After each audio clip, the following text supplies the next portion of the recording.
Hello बच्चों, कैसे हो आप सब लोग। उम्मीद करता हूँ सारे बच्चे बहुत बढ़िया होंगे।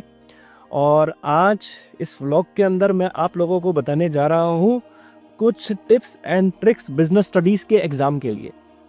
तो आप लोगों का बिजनेस स्टडीज़ का एग्ज़ाम 22 फ़ेब पर है और नियर है बहुत। और उम्मीद करता हूँ सभी बच्चों की बहुत बढ़िया तैयारी चल रही होगी और फाइनल तक चल रहा होगा।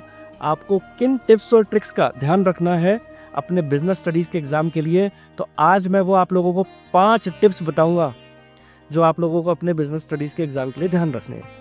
तो चलिए बिना टाइम वेस्ट किए स्टार्ट करते हैं। हमारा टिप नंबर पहला कि आपको नीटनेस पे बहुत ध्यान देना है।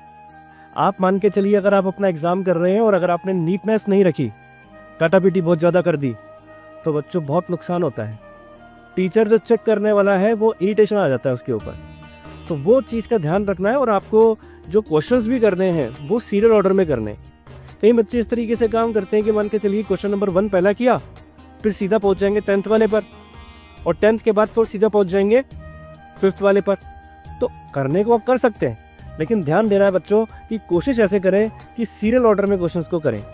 क्योंकि जब टीचर आपके कॉपी को चेक करेगा तो वहाँ पर टीचर को इरिटेशन नहीं आता। जिन बच्चे क्वेश्चंस जो हैं सीरियल ऑर्डर में किए होते हैं तो टीचर को भी प्रॉब्लम नहीं आती, फटाफट से नंबर दे देते हैं। तो आपको इस चीज़ का बहुत ध्यान रखना है, नीटनेस पर और सीरियल ऑर्डर पर।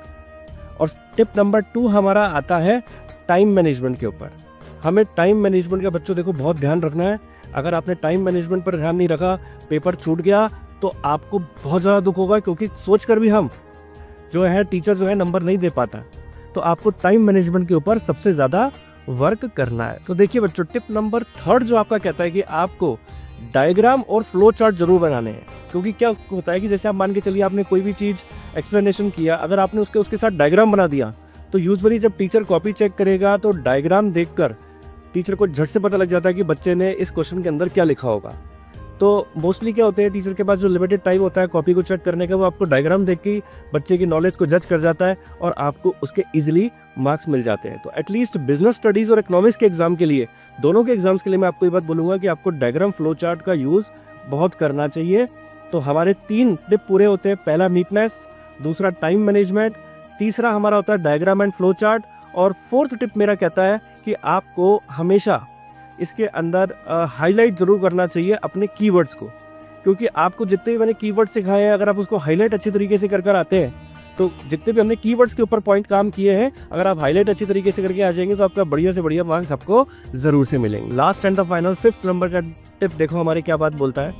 5th नंबर का पॉइंट कहता है रीड द क्वेश्चन केयरफुली। अगर आपने क्वेश्चन को केयरफुली रीड नहीं किया, पैनिक हो गए, केस स्टडी आएगी आपकी, केस स्टडी को आप बहुत ध्यान से देखें। आप सबसे पहले देखो केस स्टडी पढ़ते वक्त सबसे पहले आप देखें कि क्वेश्चन के अंदर आपसे पूछा क्या गया है। केस स्टडी के अंदर आखिर में आपसे क्या पूछा है। फॉर एग्जांपल प्लानिंग का है, स्टाफिंग का है, उसके ऑब्जेक्टिव पूछे हैं, फीचर पूछे हैं। जब आप क्वेश्चन पढ़ लेते हैं उसके बाद जब आप केस स्टडी को पढ़ते हैं, बहुत केयरफुली पढ़ते हैं, तो क्वेश्चन तो आपके दिमाग में होता है। तो जब आप उसका पूरा केस स्टडी पढ़ने लगेंगे तो उसी वक्त पढ़ते पढ़ते ही आपके आंसर आपके माइंड में क्लिक कर जाएगा। तो 5th नंबर का टिप यही है कि आपको क्वेश्चन को बहुत केयरफुली रीड आउट करना है। क्योंकि अगर आपने केयरफुली रीड आउट नहीं किया, जल्दबाजी में आंसर दिया, तो गलत होने के पूरे पूरे चांसेस हैं। हालांकि अपनी तैयारी पर भरोसा रखें। आपने पूरे साल बहुत अच्छे तरीके से मेहनत की है, बहुत बढ़िया आप लोगों का पेपर होने वाला है। और very very all the best. मिलते हैं अपने नेक्स्ट व्लॉग के ऊपर कुछ ना कुछ और एक अच्छी टिप्स एंड ट्रिक्स लेकर, कुछ अच्छी बातें लेकर, कुछ और इंपॉर्टेंट क्वेश्चंस लेकर आप लोगों के सामने एक और वीडियो लेकर आऊँगा। और तब तक के लिए आप वीडियो पर बने रहें। चैनल को सब्सक्राइब नहीं किया तो चैनल को जल्द से जल्द सब्सक्राइब कर दें। बेल नोटिफिकेशन ज़रूर ऑन कर दीजिएगा, क्योंकि कोई भी नया वीडियो आएगा उसका नोटिफिकेशन जब आप लोगों को मिल जाएगा तो आप मेरे साथ साथ रेगुलर बने रहेंगे मेरे वीडियो के साथ। मिलते हैं अपने नेक्स्ट वीडियो पर, तब तक के लिए ओके, टाटा, बाय बाय, जय माता दी।